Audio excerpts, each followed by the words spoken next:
By the way, I will mention one thing. Ashley's baby has been measuring off the low end of completely off the chart small.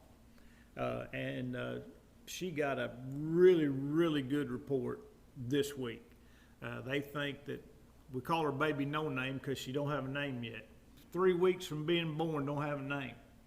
And so baby no name, they think now weighs about 5 pounds, 2 ounces, which means they are going to let Ashley go to 39 weeks before having a C-section. If the growth hadn't been what they had hoped, they were going to take that baby probably within the next week or so. But this big burst of growth has encouraged them.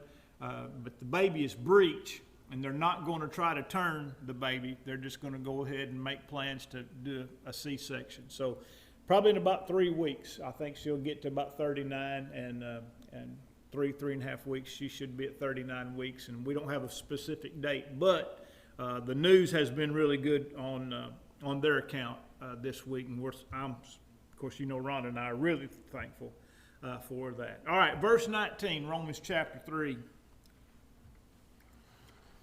Paul writes, "Now we know that whatsoever the law says, it says to those who are what? Under the law.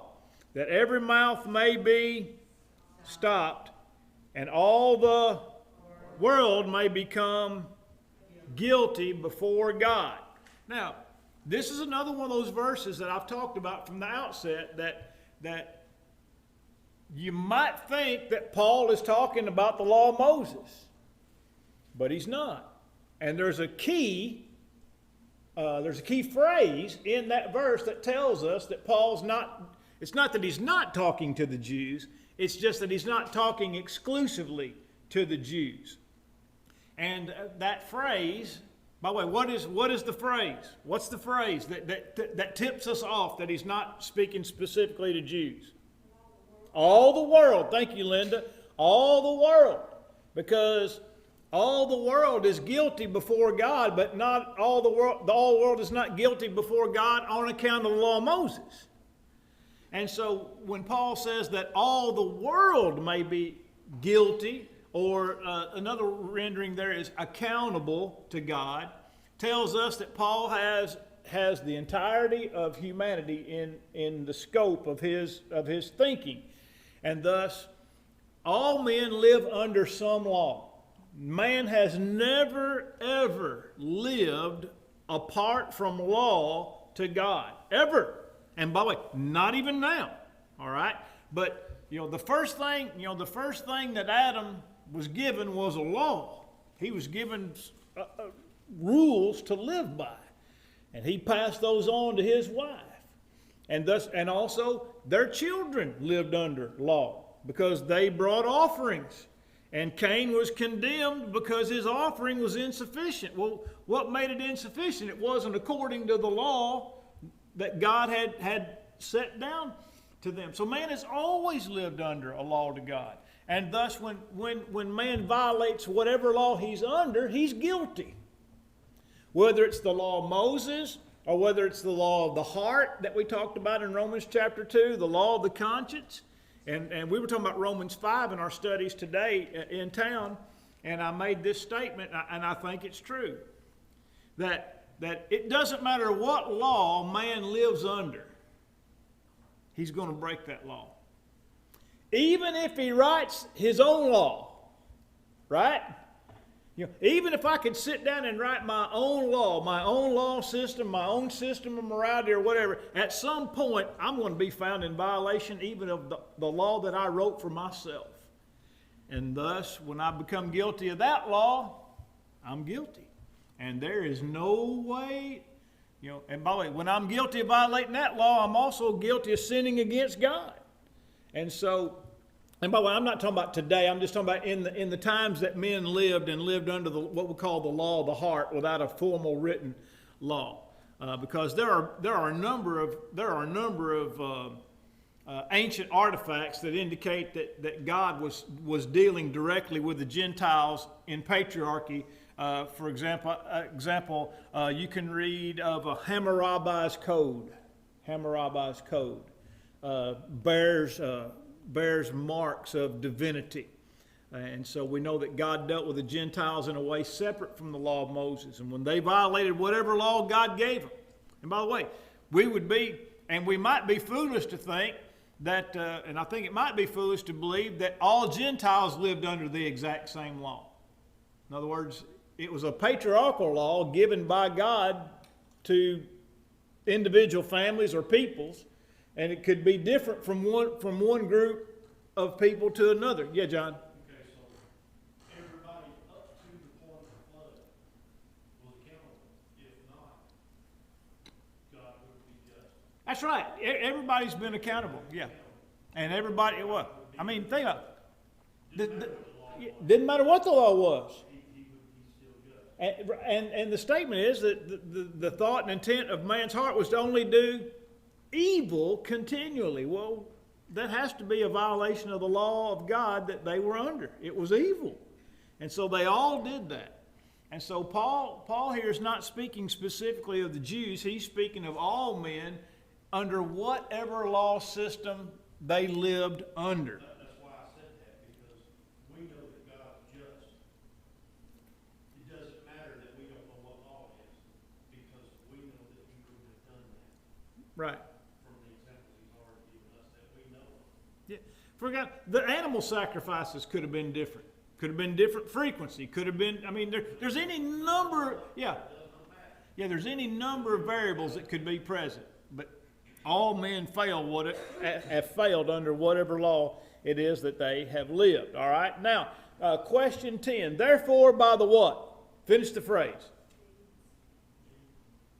The deeds of the law will no flesh be justified in his sight.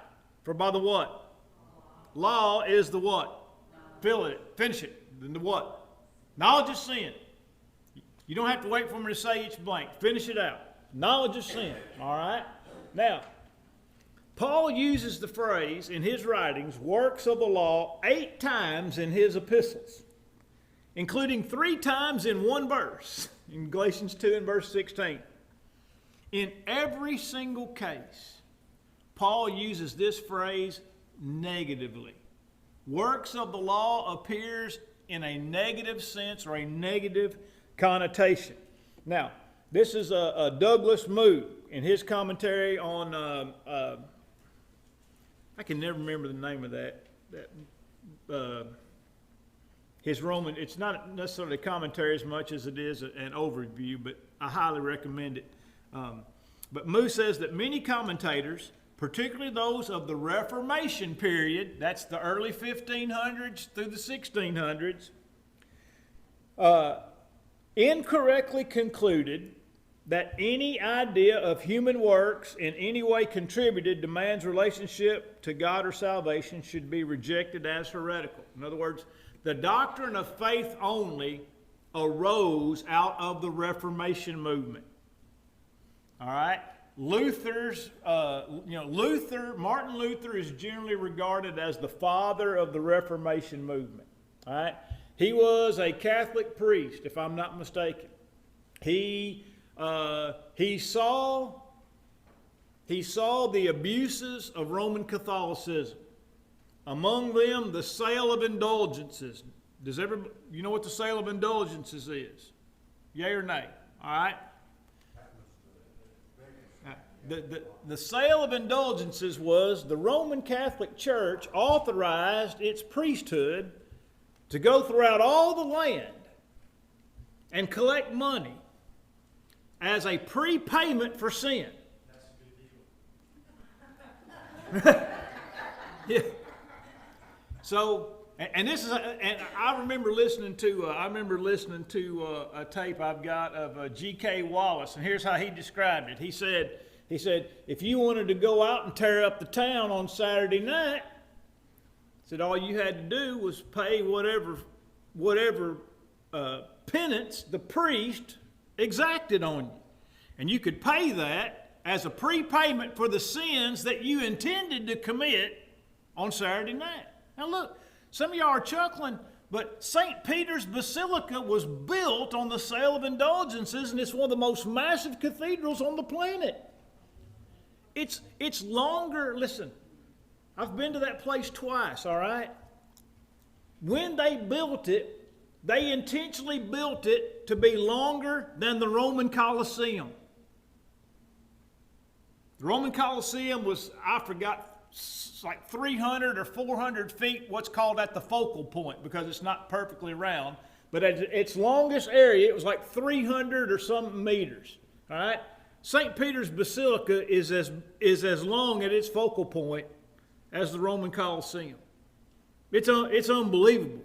It's unbelievable how massive this thing is. It was built with the sale of indulgences. Now, I got to tell this story. Wayne Jackson tells this story as true, all right? Now, he's going on to his reward, and so I have no way to confirm. But here's what Wayne Jackson told as a true story concerning the sale of indulgences. And that is that there were a group of men who bought indulgences from either a Catholic priest or a cardinal concerning a sin they wanted to commit, and the sin was robbery. And so they paid ahead of time their indulgence to pay for the sin that they intended to commit. Some days later, they robbed the priest that they had paid. Were carried to a court of law by said priest, upon which they produced their indulgence papers, and the judge had to declare them innocent. Said they didn't even try to hide their identity when they robbed him. They robbed the priest that they had paid for indulgences. Now, I don't know if that's true or not, but it illustrates exactly what would happen during the sale of indulgences. So Luther obviously opposed that, and on October the 31st, the year 1517, Luther nailed what's called the 95 Theses to the doors of the Wittenberg, Germany Catholic Church, which was 95 grievances that he found within Roman Catholicism that could not be reconciled with biblical teaching, according to him. Obviously, he was excommunicated, defrocked, kicked out, whatever you want to say. But his movement began what was known as the Reformation. It's called the Reformation because it sought to reform the Catholic Church rather than to restore the New Testament church. And that's why our history here in America is known as the Restoration Movement. Because it didn't seek to reform any established religions. It sought to restore the religion that is found in the New Testament. But the Reformation movement sought to reform Catholicism. But Catholicism had no interest in being reformed. It was way too lucrative to be reformed. I mean, look, as the old saying is, follow the money. All right? And so men like Luther, John Calvin, who wrote his Institutes of the Christian Religion and published them in 1536, and another man by the name of Huldrych Zwingli. Zwingli was from Switzerland, and Zwingli is really the author of the doctrine of faith only.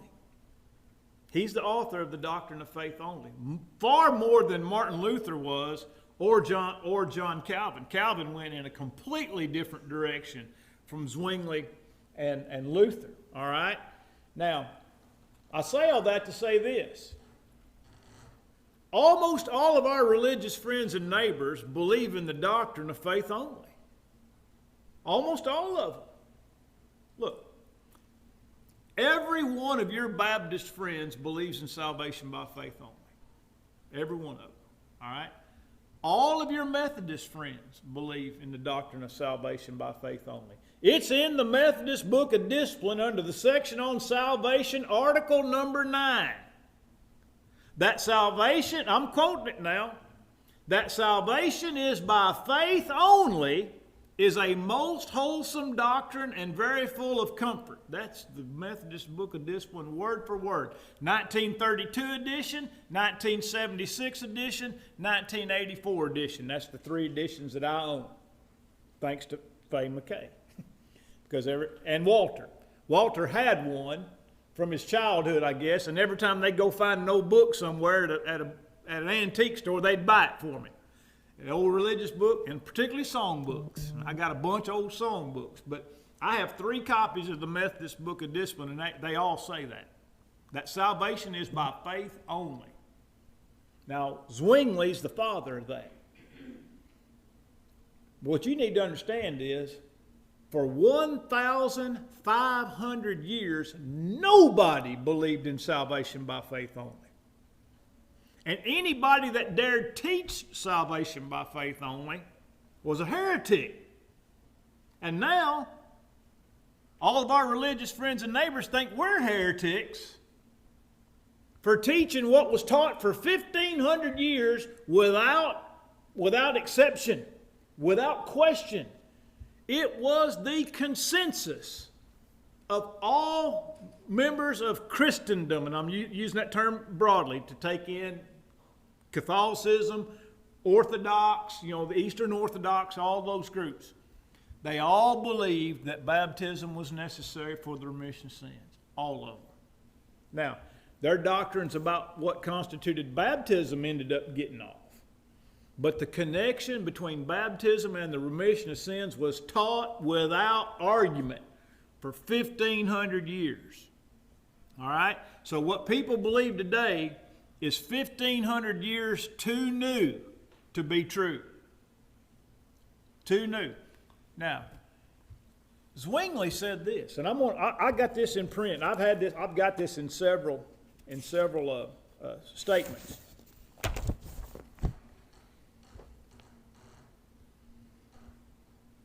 Here's what Zwingli said about baptism, because he wanted to teach faith only. He says, "In this matter of baptism, if I may be pardoned for saying it, I can only conclude that all the teachers have been in error from the time of the apostles." That's pretty brassy for a man to say that everybody got it wrong for 1,500 years, but I got it right. I mean, imagine the hubris a man would have to possess to say that everybody who lived for the last 1,500 years has been wrong, including people who lived contemporary with the apostles. Clement of Rome lived alongside the Apostle Paul. And Clement of Rome knew the Apostle Paul. Clement of Rome wrote about baptism, and all the Ante-Nicene fathers for the next 250 years all wrote the same thing. But Zwingli said they all got it wrong, and I've got it right. You got to wonder where he got his information if the wrong people gave him information. All right, now I've done some reading on Zwingli, all right? I preached at the Memphis School preaching lectures on restoring biblical grace a few years ago, and some of this came up. Let me explain to you why I think Zwingli did what he did. And it's a process. It's a process that I'm quoting Wayne Jackson again, but it's a great quote. It's a process known as running past Jerusalem. Running past Jerusalem. In other words, all right, this represents Jerusalem, all right? Jerusalem represents biblical truth, right? I mean, the law of the Lord went forth from Jerusalem, church established in Jerusalem. Jerusalem serves as a representation of the true church and true religion. Here's Roman Catholicism over here. All right? In an overreaction, and by the way, Luther did the same thing. In an overreaction to what he understood to be errors of the Roman church, he overcorrected. And so in his correction, he ran past Jerusalem and ended up way over here. Do you see the picture? And I use the term overcorrected intentionally. You drop your right side tires off the pavement, and you what? Overcorrect. What happens? Yeah, you flip, you crash, you end up, you don't get back in the lane you're supposed to be in. You end up way over here in the ditch. All right? And that's what happened with Zwingli, based on what I've been able to read about his writings. Because through the course of time, the Roman Church developed the doctrine of baptism as a sacrament, meaning that there was inherent value in the act itself. That's what a sacrament is. It means that there is inherent value in the act itself, which is how they started justifying sprinkling babies or even immersing babies. In other words, the act of baptism itself is what counts, regardless of who's being submitted to it. That's why during the times when the Roman armies would go to war, they would Christianize their conquered people. They'd march them down to a lake or the sea or the river somewhere, some large body of water, and they would compel them at the end of a spear to be immersed, believing that when they immersed those people, it turned them into Christians. Well, Zwingli saw that. Because let me read another part of this quote. All the teachers have ascribed to the water a power which it does not have, and the holy apostles did not teach. He's right. He's right. The Roman Church ascribed to the water a power that the water does not have. What power does the water have to save from sin? None. None.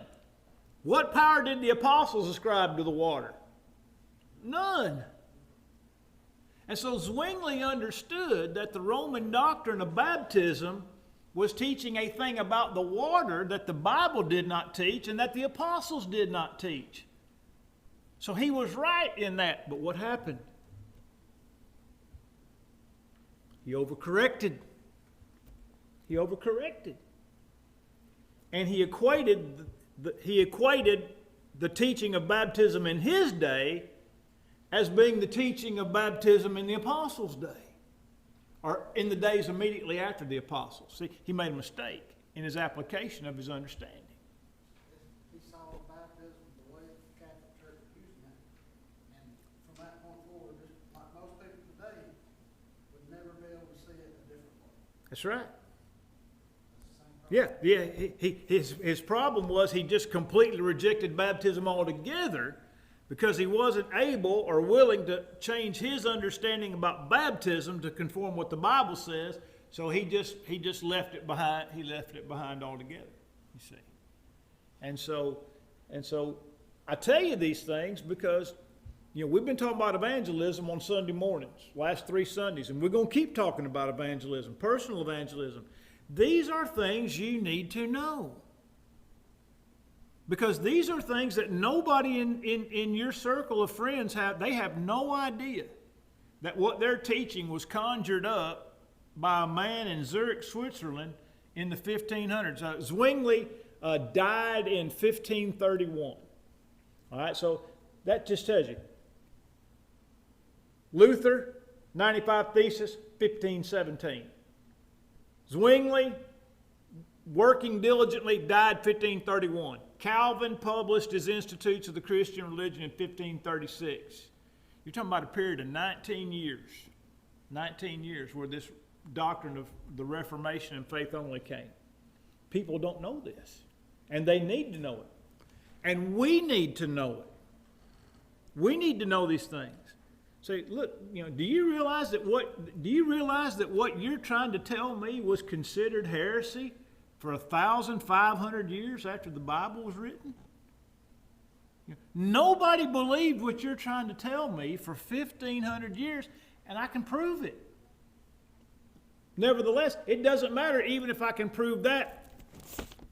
I've got this. I've got this. So these are things that we absolutely have to bear in mind about the doctrines And again, Romans is the greenhouse for so many false doctrines.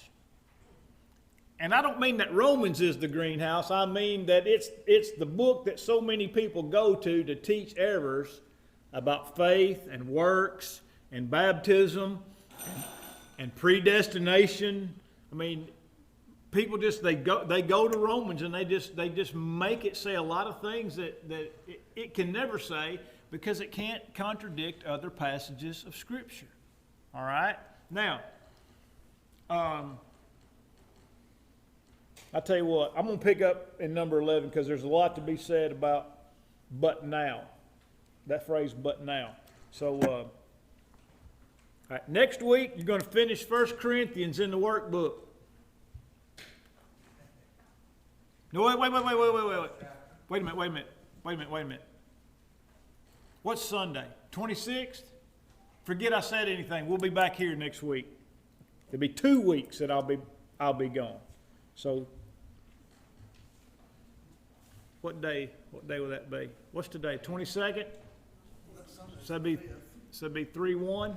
March 1st would be next Wednesday. All right, 3-1. Question 11.